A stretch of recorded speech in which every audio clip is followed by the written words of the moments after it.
दोस्तों नमस्कार। आइए आज हम देखते हैं अध्याय 3। पिछली क्लास में हमने अध्याय 2 को पढ़े थे, तो उसी के क्रम में देखेंगे हम अध्याय 3 विद्युत धारा, करंट इलेक्ट्रिसिटी। तो करंट इलेक्ट्रिसिटी में हम स्टार्ट करेंगे धारा और अनुगमन वेग में संबंध से। तो धारा और अनुगमन वेग में संबंध जानने से पहले हम धारा और अनुगमन वेग का परिभाषा देख लेते हैं। तो चलिए देखिए, धारा, विद्युत धारा क्या होती है भाई? विद्युत धारा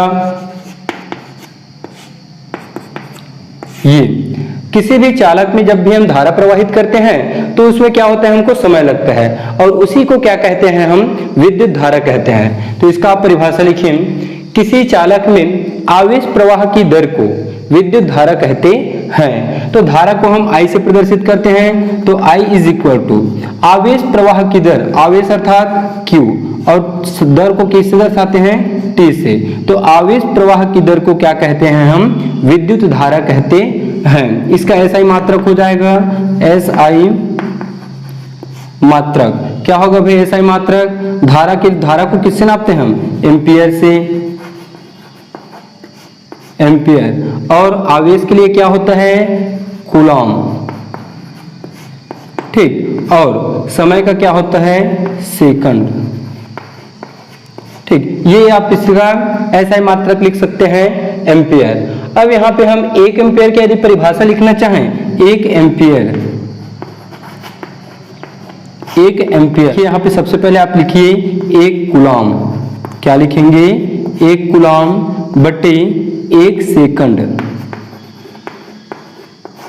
चलिए परिभाषा लिखिए 1 एम्पियर का। किसी चालक में 1 सेकंड में 1 कूलॉम आवेश प्रवाहित होती है तो उसमें बहने वाली धारा का मान 1 एम्पियर होता है।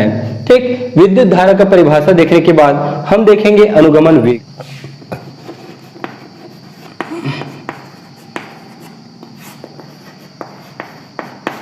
ड्रिफ्ट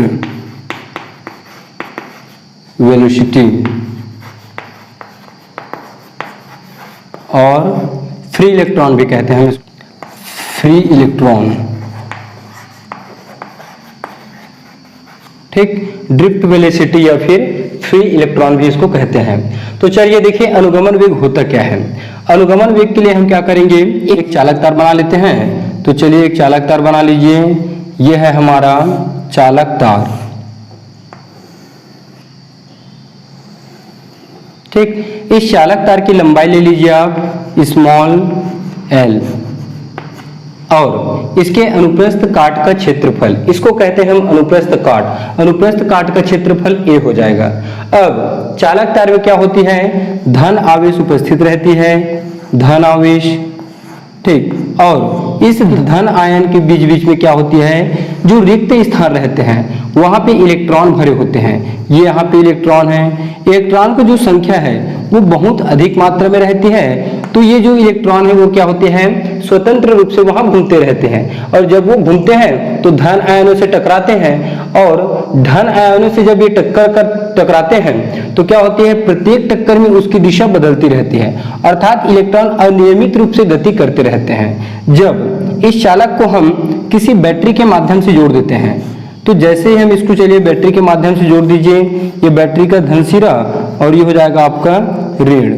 ठीक, ये बैटरी का आपका बन जाए, बैटरी से क्या करिए, इसको आप जोड़ दीजिए। तो जैसे हम बैटरी से जोड़ेंगे तो इस चालक में क्या होगा? धारा प्रवाहित होगा। तो धारा प्रवाहित होगा अर्थात विभवांतर उत्पन्न होगा, तो इसमें विद्युत क्षेत्र आरोपित होगा। तो ये हो जाएगा इसका विद्युत क्षेत्र, ये। ठीक, विद्युत क्षेत्र होगा। तो विद्युत क्षेत्र स्थापित होने के कारण ये जो इलेक्ट्रॉन है वो धन आयनों से तो पहले ही टकरा रहा है, तो बैटरी का जो प्रभाव है उस पर क्या होता है? कम पड़ेगा। तो कम होने के कारण क्या होंगे? सभी इलेक्ट्रॉन एक नियत औसत वेग से विद्युत क्षेत्र की विपरीत दिशा में क्या होती है? गति करते हैं या फिर प्रवाहित होते हैं, अर्थात ये इसकी विपरीत दिशा में प्रवाहित होती हैं। और इस नियत औसत वेग को ही हम क्या कहते हैं? अनुगमन वेग कहते हैं।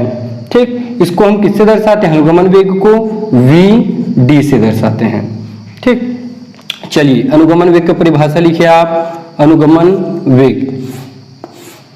चलिए अनुगमन वेग का परिभाषा देखिए, किसी चालक में इलेक्ट्रॉन विद्युत क्षेत्र के प्रभाव में एक नियत औसत वेग से प्रवाहित होती है। इस नियत औसत वेग को ही अनुगमन वेग कहते हैं। इसे Vd से प्रदर्शित करते हैं। ऐसे लिखेंगे आप Vd को, इसके आधार में लिखेंगे। हाँ, चलिए इसके बाद देखेंगे हम विद्युत धारा और अनुगमन वेग में संबंध। इसके लिए हम इसी चित्र का प्रयोग करेंगे और इस चालक तार को नाम दे देता हूं मैं P और Q। ठीक, तो चलिए इसमें आप सबसे पहले वर्णन लिखेंगे। वर्णन, चलिए लिखें। माना PQ एक चालक तार है जिसकी लंबाई L तथा अनुप्रस्थ काट का क्षेत्रफल कैपिटल A है। उसमें प्रति एकांक आयतन में इलेक्ट्रॉनों की संख्या स्मॉल n है तथा अनुगमन वेग Vd है। ठीक, व्यंजक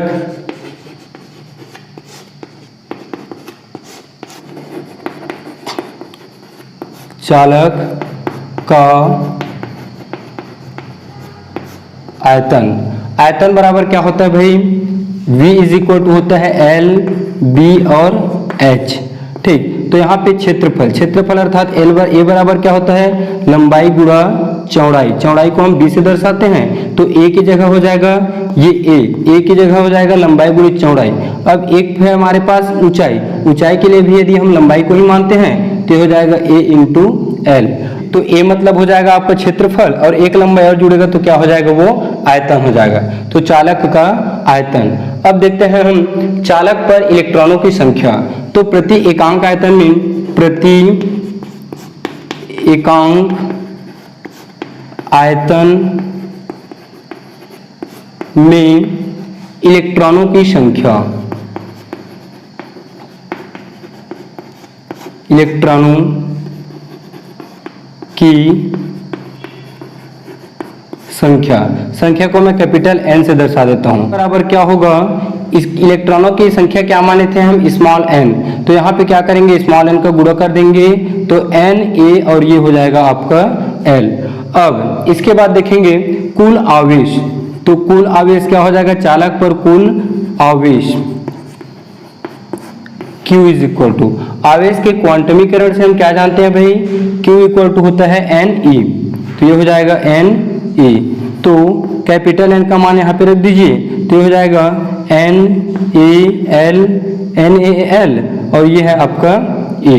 तो Q इज इक्वल टू मिलेगा NaLA। अब इसके बाद देखिए चालक को हम जब आवेश देंगे तो समय लगेगा, तो चालक को आवेश देने में लगा समय, चालक को आवेश देने में लगा समय। T बराबर क्या हो जाएगा भाई, वेग से हम जानते हैं वेग बराबर क्या होता है, वेग बराबर दूरी बटे समय। क्या होता है, दूरी बटे समय। तो दूरी को हम क्या मानेंगे, L और समय को क्या मानेंगे, T। तो V बराबर मिलेगा हमको L बटे T। क्या मिलेगा, L बटे T। तो यदि हम T का मान निकालें तो V को यहाँ पक्षांतर करिए और T को यहाँ ला लीजिए, तो T बराबर मिलेगा L अपॉन V। तो ये हो जाएगा L अपॉन V। V की जगह आप Vd लिख दीजिए, Vd, क्योंकि हम यहाँ पे अनुगमन वेग का उपयोग कर रहे हैं। अब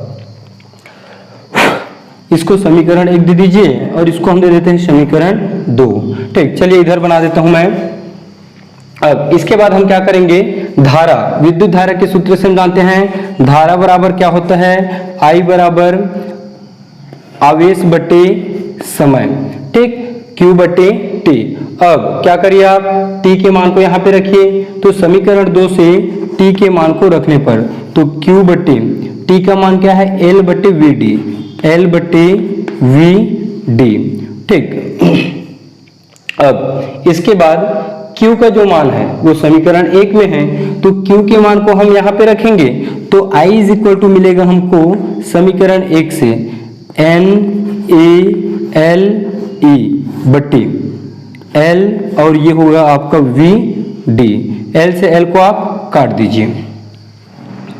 L से L को काटने के बाद क्या बचेगा हमारे पास, I is equal to Vd ऊपर जाएगा तो ये हो जाएगा NeE ए और वी डी ऊपर जाएगा तो एन ई ए, जो बचा है उसको हम लिखेंगे एन ई ए, और वी डी ऊपर जाएगा तो हो जाएगा N E A V D.